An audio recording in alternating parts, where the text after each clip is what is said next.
Welcome back to another welcome back to another episode of the creature feature with Jameson here and myself, Titi Riley. Hello. Today I'm wearing my fashionable and safety socks. They're fashionable and practical. Yeah. He does protect himself from these claws. Even my feet.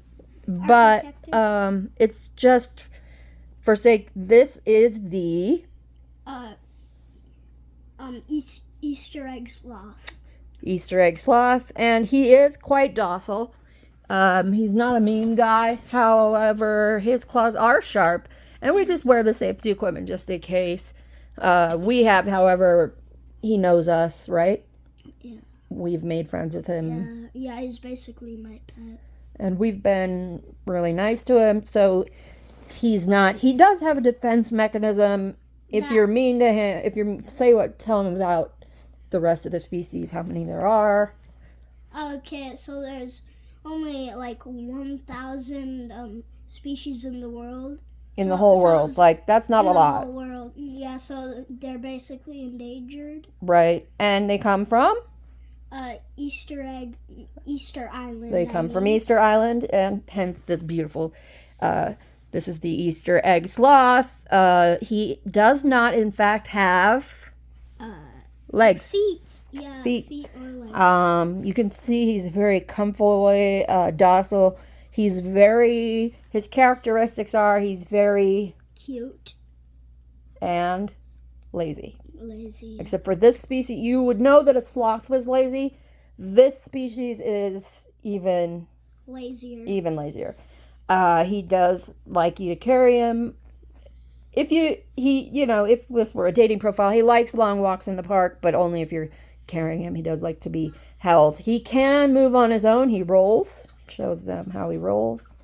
He just moves around like this, but a lot slower than that, as my assistant is assisting him in that.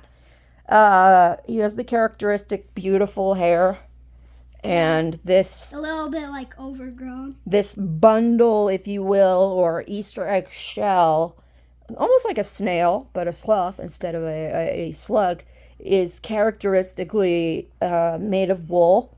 It's sloth's wool, snail sloth's wool, and it's beautiful in color, hence the name Easter Egg, and they're hailing from Easter Island as well. Let's see, what else can we tell you about him? If you are really mean to him, yes, and his friends, what goes on there? So if you're really mean to one of them, they're really nice creatures. They're docile, but if you really mean, if you hurt one, and there's other ones in the they're area, very loyal. If you hurt their friend. If you hurt one, then if there's other ones around, then they'll come. They will unite. They will come rolling toward. They will roll. And then they'll knock you off your feet as they roll. They knock you down. And then they'll use their claws. Right, but the thing is, they're characteristically slow. But when they roll and knock you over to the ground as you're trying to get up, they use these claws to inject what? Venom. A venom, which makes you a nice person. Which is nice. It makes you a nice person, so you can't be rude to people, and it also... So... It might kill you. It's not for sure, but... Yeah, and if it does kill you, it'll about kill you in What was it? 10 minutes. It does take a while, hence, the sloth. Yeah, so it's a slow death. Is it a painful one? They're not mean yes. creatures, but yes and no. We've never died from it. You can basically go to a doctor before you die. You could get what do they call that? Depending on how far away you are. Yeah, if you were on Easter Island, you would have to charter a boat pretty quickly to get an antidote at the hospital. Yeah, but it's unlikely. The drive to a hospital is probably You'd have to get the ferry from Easter Island 50. It's about 50 miles. So, takes 10 minutes. If you can get on a ferry boat and get in an ambulance, you might be okay. It's really give or take. But the great thing about it is, if you're nice to this very docile and sweet creature, he just licked my finger. He will not bother you.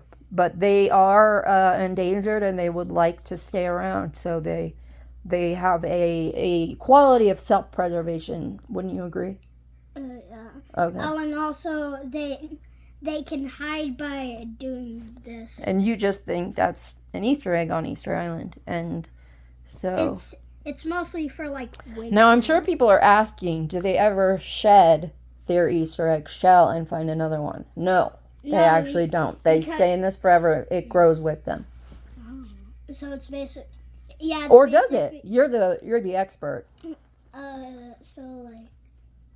Yeah, it's like part of their body. It develops with them, correct? Yeah. Bobby knows a lot more about these things than I do. But for some reason we don't know why this happens. Right. The Easter egg grows a little slower than the rest of the body.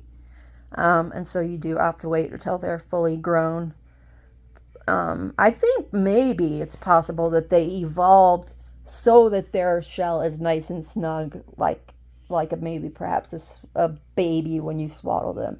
They do like to be comfortable, and they are very cute and cuddly, but don't cross them. Oh, and also they have like no problem in the winter because they're just like so furry. Well, they're furry, and that they have the wool of the Easter egg. Yeah. Shell, if you will. The shell is not like a hard shell. It's very soft. But if it's like really, really, really cold, then don't they all huddle together for warmth? Yeah, kind of like a penguin. Right. Okay. Like penguins. Okay. And last of all, what's interesting is you see the knit-like structure of the shell. Mm-hmm. It's actually like spiders will weave something. The mother weaves the shell. It's woven while he's developing in utero. Well, he's not in utero. They are born of an egg that looks much like this eggshell, but is a little less colorful. Oh, and also if you're wondering what they look like before their mother makes their shell. Before they come out. Before the mother makes the shell. It's basically just like a ball with a face. It's like a blob arms. A blob of a sloth. Like a sloth. They blob. don't grow these characteristic, I hate to call them claws because they're so nice, but these are not developed until after they're born. So, all right, so that is the Easter egg sloth. Any other facts we want to talk about before we end this episode of Creature Feature? Oh, and also, you can make one a pet, like I did. This is my pet. Well, we did with this one, but we would like the species to continue to evolve. Oh. And so we had to rescue this one because he was rejected by his mother. But if you did have to rescue one, they do make excellent pets. Oh, and also they can pretty much like eat anything. They like carrots. They like blowfish. Pretty much like every. They like carrots that have eaten blowfish. Pretty much like every. They like every. But one of their favorites is Easter eggs, which is funny. And normal eggs. Yeah, they like eggs a lot. Protein. Yeah, they also like every fruit and vegetable on the planet. They even like Brussels sprouts, broccoli, spinach. So if you have children that don't like their vegetables, watch out. They may be throwing them on the floor, feeding it to your pet Easter egg sloth. Yeah. Okay. I think that's all. I think that's all for this episode 3 of Creature Feature. We are ecologists and creature experts, Jameson Evans and Titi Riley, for channel 5674 News. We'll see you next time. Okay. Bye-bye.